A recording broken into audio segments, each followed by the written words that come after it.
Hello friends, welcome back to my channel dinner রান্নাঘর। আজকে আমি একটা ছোট্ট রান্না দেখাবো, যেটা হলো পাট শাকের ভাজা। তো এখানে আমি একটা কড়াই নিয়ে নিয়েছি, তাতে কিন্তু আমি সর্ষের তেল দিয়ে নিলাম। তেলটা গরম হতেই তার মধ্যে একটা ফোড়ন দিয়ে নেব, যেটা হলো শুকনো লঙ্কা দিয়ে নিলাম, বেশ খানিকটা রসুন কুচানো দিয়ে নিলাম, লঙ্কা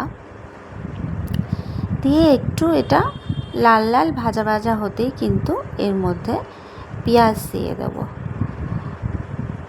যতক্ষণ ধরে রসুনটা একটু ভাজা ভাজা না হচ্ছে ততক্ষণ কিন্তু আমি পেঁয়াজটা দেবো না, কারণ এটার মধ্যে রসুনটা মানে একটু ভাজা ভাজা হলে কী হয়, ভালো হয় খেতে, আর রসুনের স্বাদটাও ফ্লেভারটাও পুরো শাকের সাথে ছড়িয়ে থাকে, তো খেতে খুব ভালো হয়। তোমরা অবশ্যই একবার এরকম করে বানিয়ে খেও, তোমাদেরও খুব ভালো লাগবে। এখানে কিন্তু আমি একটা বড় সাইজের কুচানো পেঁয়াজ নিয়ে নিয়েছি, ভালো করে মানে স্লাইস করে নিয়েছি পাতলা পাতলা করে। তারপরে কিন্তু এটার সব কিছু একসাথে কিন্তু ভালো করে একটু ভেজে নেব, অর্থাৎ ভেজে মানে একদম লাল লাল না, একটু নরম করে নেব।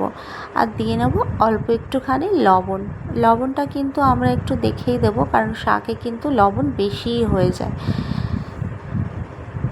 তো এইভাবে একটু ভাজা ভাজা করে নেব। তোমাদের যদি আমার রান্নাগুলো ভালো লাগে তবে অবশ্যই কিন্তু লাইক কমেন্ট করে জানিও, আর যারা আমার চ্যানেলে নতুন আসছো তারা কিন্তু অবশ্যই চ্যানেলটাকে সাবস্ক্রাইব করে নিও, পাশের বেল আইকনটা প্রেস করে আমার সঙ্গে থেকে যেও। আর যারা সাবস্ক্রাইব করে দেখছো তাদেরকে তো অসংখ্য ধন্যবাদ জানাই। তারপরে কিন্তু এইভাবে পাট শাকটাকে আমি ভালো করে ধুয়ে কেটে নিয়েছি। দেখতেই পাচ্ছ কিভাবে কেটেছি, একটু বেশি করেই কুচিয়ে নিয়েছি, তাই কিন্তু খুব বেশি মানে ভাজতে লাগে না, অর্থাৎ তাড়াতাড়ি কিন্তু এটা রান্না হয়ে যায়।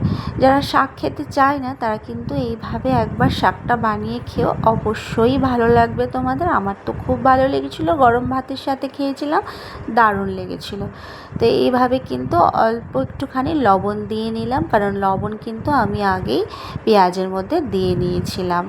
তারপরে এইভাবে কিন্তু ভালো করে নাড়িয়ে নেব, আর শাকের মধ্যে যে জলটা থাকবে সেই জলটা দিয়েই কিন্তু সেদ্ধ হবে। দেখতে পাচ্ছ যেহেতু এটা পাট শাক একটু লালা ছেড়ে দেয়, তো এই লালাটা যতক্ষণ না শুকাচ্ছে, মানে বিজল ভাবটা যতক্ষণ না যাচ্ছে ততক্ষণ কিন্তু আমরা শাকটাকে ভাজতে থাকবো।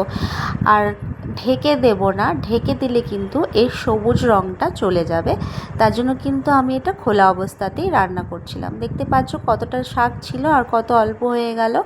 তো এই জলটা কিন্তু যতক্ষণ না শুকাচ্ছে আমি এইভাবে কিন্তু ছড়িয়ে রেখেছিলাম। শাকটা রান্না করতে খুব বেশি সময় লাগে না, 5 থেকে 7 মিনিটে কিন্তু শাকটা রান্না হয়ে যায়। তোমরা অবশ্যই এইভাবে শাকটা বানিয়ে খেও, আর আমাকে কিন্তু লাইক কমেন্ট করে জানিও। তোমাদের লাইক কমেন্ট কিন্তু আমাকে উৎসাহ করে আরও নতুন কিছু রান্না করে নিয়ে তোমাদের সামনে ভিডিওতে তুলে ধরতে। তো এইভাবে যখন জলটা শুকিয়ে যাবে, শাকটাও একদম ভাজা ভাজা হয়ে গেছে, তা মানে আমার শাকটা কিন্তু একদম রেডি।